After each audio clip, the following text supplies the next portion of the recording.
Former Congress MLA from Khanapur and a medical doctor, Dr. Anjali Nimbalkar, saved the life of an American woman who suffered a medical emergency mid-air during a Goa-New Delhi flight, officials said on Sunday.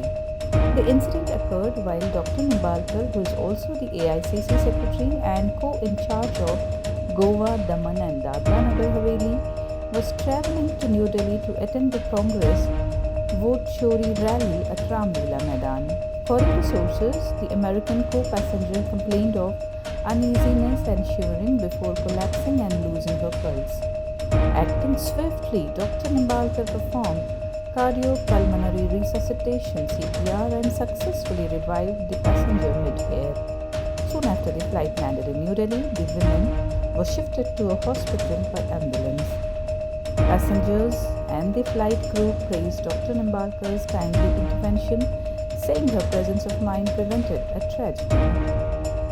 Chief Minister Siddaramaiah, reacting to the incident on social media platform X, said he was deeply moved by Dr. Nimbalkar's remarkable presence of mind. He noted that despite having stepped away from active medical practice, the doctor within her responded without hesitation, reflecting not just professional skill but a profound sense of responsibility towards fellow human beings. Responding to the Chief Minister, Dr. Anjali Nimbalkar said she had merely done her duty as a doctor, a rare moment where public service met humanity at 30,000